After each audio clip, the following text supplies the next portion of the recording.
அஸ்ஸலாமு அலைக்கும் ரஹ்மத்துல்லாஹி வரகாத்துஹு. தொழுகையை விட்டவன் காஃபிரா? தொழுகையை விட்டவன் காஃபிர் என்று சில அறிஞர்கள் தீர்ப்பளித்துள்ளனர். அஹ்மது இப்னு அஸ்ம் மற்றும் முன்னாள் சவுதி அறிஞரான பின் பாஸ் ஆகியோர் தொழுகையை விட்டவன் காஃபிர் என்று தீர்ப்பு அளித்த அறிஞர்களில் குறிப்பிடத்தக்கவர்கள் ஆவார்கள். இவர்கள் இவ்வாறு தீர்ப்பளிப்பதற்கு பின்வரும் செய்தியை ஆதாரமாக கொள்கின்றனர்.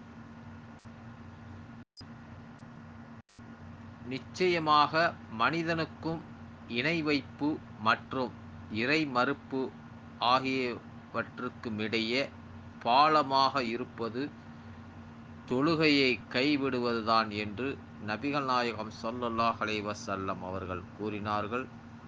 அறிவிப்பவர் ஜாபிர் பின் அப்துல்லா ரலியல்லாஹு தஆலா அன்ஹு அவர்கள். நூல் முஸ்லிம் 134 பதிவாகியுள்ளது.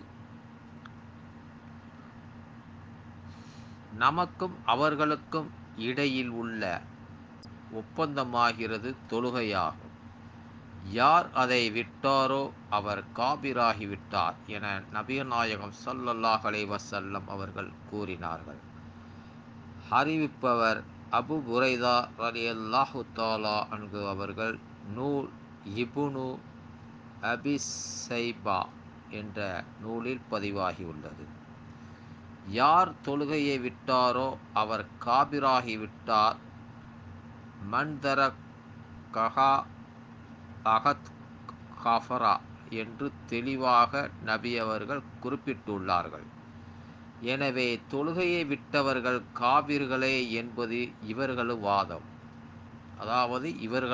வாதம். இத்தகையவர்களுக்கு ஜனாசா தொழுகை கூடாது, அவர்களை திருமணம் செய்யக்கூடாது, அவர்கள் அறுத்ததை சாப்பிடக்கூடாது. இறை நிராகரிப்பாளர்களுக்கு என்ன சட்டமோ அது இவர்களுக்கும் பொருந்தும் என்று சவுதியின் அறிஞர் பின் பாஸ் எனும் அறிஞர் தீர்ப்பளித்துள்ளார். இச்செய்தியை அறிவிக்கும் அனைவரும் அறிஞர்களால் நம்பகமானவர்கள் என்று கருதப்பட்டவர்கள். எனினும் இந்த ஹதீஸை இவர்கள் புரிந்து கொண்ட விதம் தவறாகும். இந்த செய்தியை இவர்கள் குறிப்பிடும் பொருளில் புரிந்து கொள்வது எவ்வாறு தவறு என்பதை பார்ப்போம். இவர்களது வாத பிரகாரம் ஒருவர் அல்லாஹுவை நம்பி அவனுக்கு இணை கற்பிக்காமல் தௌஹீதுடன் வாழ்ந்து மரணித்தாலும் தொழவில்லை என்றால் அவர் நரகம் செல்வார், அதில் நிரந்தரமாக இருப்பார். ஏனெனில் தொழுகையை விட்டதால் அவர் காஃபிர், இறை மறுப்பாளர் என்று சொல்ல வேண்டி வரும். ஆனால் இறைவனுக்கு இணை கற்பிக்காமல் ஏகத்துவத்துடன் வாழ்ந்து மரணித்தவர் சில தீமைகளை செய்திருந்தாலும் தௌஹீதை தவிர பிற நன்மைகளை செய்யவில்லை என்றாலும் அவர் சொர்க்கம் செல்வார், அவருக்கு மன்னிப்பு வழங்கப்படும் என்று ஏராளமான ஹதீஸுகள் தெரிவிக்கின்றன. குர்ஆனும் இதையே கூறுகின்றது.